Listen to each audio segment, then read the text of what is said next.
রাস্তা উপচে হু হু করে ঢুকছে বানের পানি, তলিয়ে গেছে লোকালয়।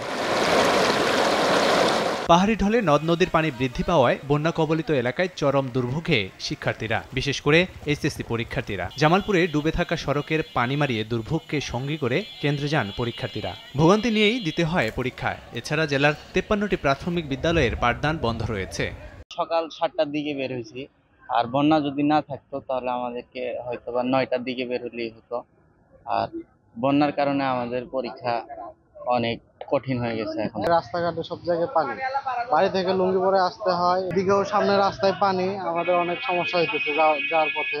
প্রায় হাঁটুর উপরে পানি, আরেকটু হলে মানে আমাদের এডমিট কার্ড এগুলো ভিজে যাইতো, অনেক সমস্যা হয়ে গেছে। সিরাজগঞ্জ ও কুড়িগ্রামের অনেক এলাকা অথই পানিতে ভাসছে। পানি ঢুকে পড়ায় বন্ধ হয়ে গেছে অনেক শিক্ষা প্রতিষ্ঠান। এতে ব্যাহত হচ্ছে পাঠদান। শিক্ষক ছাত্রছাত্রী কেউ কেউ নৌকা কিংবা ভেলায় করেই স্কুল প্রাঙ্গণে ছুটেন। বন্যার অবনতিতে কুড়িগ্রামের ৭৯টি মাধ্যমিক, ৩৬টি মাদ্রাসা ও ৬টি কলেজের পাঠদান ও সামষ্টিক মূল্যায়ন পরীক্ষা বন্ধ ঘোষণা করেছে সংশ্লিষ্ট বিভাগ। এছাড়াও বন্ধ রয়েছে ২২০টি প্রাথমিক বিদ্যালয়ের পাঠদান। তবে কোনো কোনো শিক্ষা প্রতিষ্ঠান পানিতে ডুবে থাকলেও সেখানে পরীক্ষা অব্যাহত রয়েছে।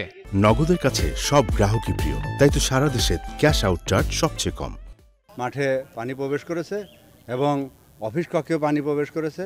তবে পরীক্ষা কার্যক্রম সঠিকভাবে চলমান, কারণ সারা বাংলাদেশে একযোগে নতুন কারিকুলামের পরীক্ষা। সিরাজগঞ্জে যমুনার পানি বেড়ে ৫ জেলার ১.৫ লাখ মানুষ পানিবন্দী। বন্যা দুর্গত এলাকায় দেখা দিয়েছে বিশুদ্ধ পানি ও খাবার সংকট। ক্ষেত খামার তলিয়ে যাওয়ায় কর্মহীন হয়ে পড়েছে খেটে খাওয়া মানুষ।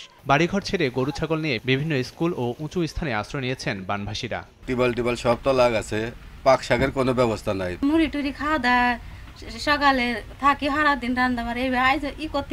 গাইবান্ধায় অনেক এলাকা দেখে বোঝার উপায় নেই কোনটি রাস্তা আর কোনটি নদী। এদিকে স্রোতের তোরে ধসে যায় লালমনিরহাটের তিস্তা নদীর স্পার বাঁধ। এটি মেরামত করা হলেও পানি ঢুকে তলিয়ে যায় বেশ কিছু এলাকা। বন্যা কবলিত এলাকায় ত্রাণ তৎপরতা শুরু না হওয়ায় ক্ষোভের শেষ নেই ভুক্তভোগীদের। কষ্ট কি আমার সহ্য হয়? এভাবে কষ্ট প্রত্যেক বছর আমার সাহায্য দেখ না, আমরা বেরি বাচ্চাই, আমরা খাওয়া নাই, দাওয়া নাই, পানির জ্বালা, আমরা একটা কর্ম করলাম আর সেটাও নাই। এদিকে সিলেটে বন্যা পরিস্থিতির কিছুটা উন্নতি হলেও পানিবন্দী অবস্থায় দিন কাটছে মানুষের। বসতবাড়ি, দোকানপাটের চারপাশ ডুবে আছে। লাবিব হাসান, সময় সংবাদ।